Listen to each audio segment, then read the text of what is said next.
Hello everybody, my name is MrCyberic, and today I'm going to show you that Elder Scrolls Online Warden PVP build, stamina, hybrid basis, all that fun stuff. I literally recorded a whole 10-minute video explaining this build, and then it went down the drain because my mic was not recording anything I was saying, so I was looking like a fool. Like that guy. Anyways, so we're going to get straight into it. I'm going to speed run this as I was. So this build is extremely tanky, extremely high damage mitigation, super high penetration, great for 1vx, high damage. It's the perfect mix if you never want to die, basically. Okay, look at our back bar resistances. That's a lot. So I know a lot of people say at 33,500 usually is the point where resistances become useless. But I kind of disagree because I've done some tests. Anything past 33,500 actually reduces the enemy's penetration towards you before it slaps your armor. Yes, 33,500 is 50% damage mitigation. Now say we do come against somebody in a 1v1 for whatever reason, typically people have maybe 20,000 penetration after debuffs and buffs, all the rest like that. So technically, you're getting about 21% damage mitigation against those players. Okay, fantastic. Now we got that off the board. And yes, honestly, this is insane. So on your front bar, you are going to be over about 6,000 weapon damage after fully buffed.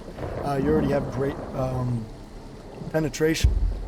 We are using the Lover Mundus. You can swap that around and gain maybe weapon damage, but I like penetration for this build because we already have really tanky stature, and that penetration comes in handy because I still slap people for over 7,000 really quick. 7,000 damage just bursts, and it's great because you got the subterranean, you're a warden, so you got that going in. That's great.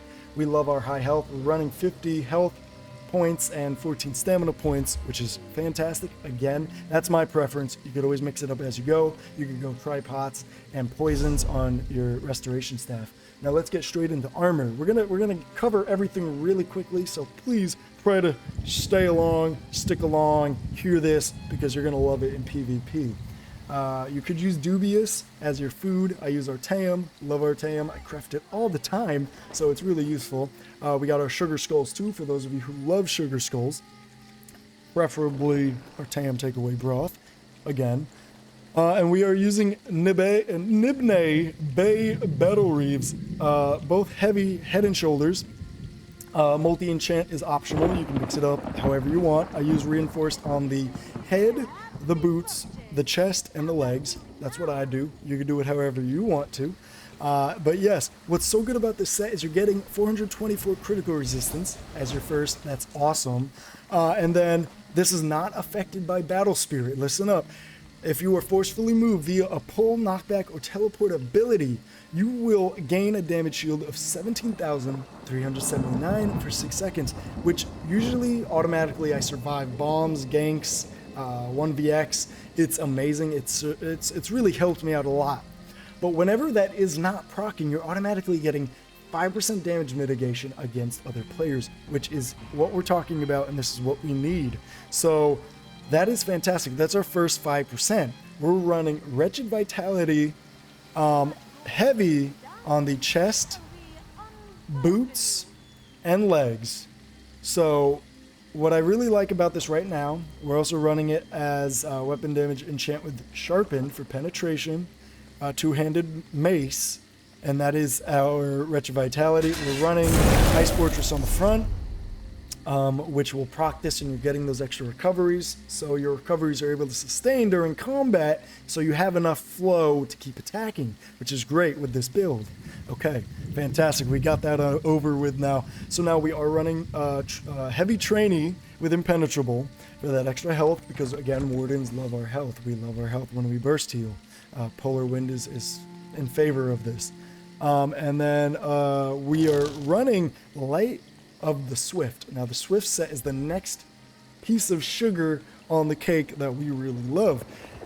So we're getting max mag, armor, and reduce damage taken from enemy players by 10%. So now we're already at 15% between our head and shoulders and the Swift. Now I'm running it Swift Necklace and Swift Ring with damage enchants and infused. And then on my back bar, which is the part that I am talking about, when it activates on your back bar, you're getting that 10%. So now you're getting minor protection from Ice Fortress, plus those resistances, and Vigor also gives you those resistances to boost up. You're getting that 5% from that. So when you swap to your back bar, it's already on there. And in combat, you would have triggered Wretched Vitality with that, which is awesome. So Wretched Vitality's on, and it's always on your back bar. Now we are also using Blinding Flare, which is major protection passively all the time while slotted, another 10%. On your back bar, you are automatically gaining 30% damage mitigation against players. This is insane. Now, because of your resistances, that's another 50%. But keep in mind, some players out there will have 20,000 penetration or more. So there will be times where this may become a little challenging. But that 30% won't go nowhere, so it's fantastic. So technically 21%. So we're looking at about 51% damage mitigation against players with extremely glass cannon kind of damage here. But yes, you are already technically sitting at 81% damage mitigation because of that 50% damage mitigation from your resistances. Now you can run this in Vampire for that extra 15% damage mitigation as you lose health. If you do that, please do it with Dark Elf, so you get your damage, your max stats, and fire resistance. So you're reducing your damage as a vampire already because of the changes with this patch. So keep that in mind, use it if you want. Again, it's optional, but you have already extremely high damage mitigation. Now you can use Mythics on this. You can mix it up however you want. I'm not specifying which way you want to do it. I just said I would use a Mythic. You don't need to. You can, again, mix it up how you like it. There's plenty of builds out there that you don't need a Mythic for. But Markin's nice because of those extra resistances and damage. I use Bloodthirsty with weapon damage, which I personally like. Now you can also, as an optional, use Malakath's Band of Brutality for that extra 16% damage done, which is also really good. And then, of course, you're losing critical damage, but you aren't a critical damage build, so it's not really important. You'll be hitting 7,000 damage bursts with just Dizzying Swing already. Now, you can use the other morph of Dizzying Swing if you don't really care for the stun, and you'll get even more damage on top of that, which is insane because, you know, you'll just keep bursting people down while tanking them at the same time with extremely high recovery. Which I really, really like. Let's get to our CP. So we are using Endless Endurance for that 1300 max dam. We are using Resilience for that 660 critical resistance, which in PvP you need that. And we're using Duelist's Rebuff, which is another passive 6% damage mitigation, and it's against overtime, it's against direct, light, heavy attacks, it's against all kinds of damage because single target attacks are not specified or chained nor linked to any of the other damage reductions that the game has, where if I used, say, 6% damage reduction against direct attacks, it would be specifically direct attacks, but single target attacks is anything put against you as an individual. So 1vxing, this is perfect. So you're getting that extra 6% damage mitigation on top of all of the other damage mitigation pieces, which is insane. So now we're going to average out against the average player who has 20,000 penetration. So you're at 20% damage mitigation, you got your 30%, so now we're talking 51%. This sets you at 57% against the average player with high penetration. Okay, cool. Untamed Aggression for that extra weapon and spell damage. Now this is awesome. So 51% against the average player, damage mitigation on the back bar specifically.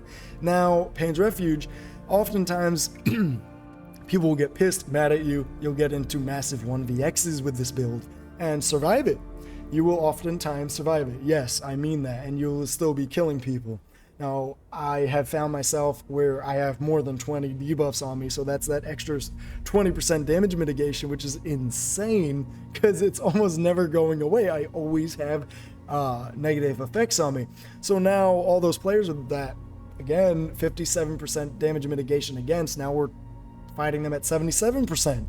They're dealing 77% less damage to us, which is awesome. And now we're using Bastion because we're getting that 15% extra damage shield percentage towards that set we're using, which is great. We're also dealing increased damage towards others with damage shields, which is great against sorcerers and DKs, things like that. I like Sustained by Suffering for that extra recovery. Again, it's really good to have that recovery, not for just when you need to go purely tank, but when you want to get some damage out and you have those extra resources that are constantly coming back to you. I find that as useful. And I'm using Survival Instincts, so that we have that extra stamina needed, reducing our core attributes like Break Free and things like that, and Roll Dodge. It's really nice to have. So overall, against a player without 20,000 penetration, you do get those PvEers occasionally. You will be past 96% damage mitigation on the back bar, especially with a lot of debuffs on you. So there may be times where you're just not going to die, because there is a cap of 95% damage mitigation without block. Again, this is passive. It's capped at 95%, but you consider, okay, let me throw Vampire in there with Dark Elf. Well, that's an extra 15% that you're going to be getting, plus that fire resistance, so it makes you even tankier passively as a Vampire. And you'll just be able to sit there, take damage, self-heal. Anyways, hope you guys enjoyed this video. I hope that it helped you, and I hope you have fun, and I'll see you in the game. Bye-bye!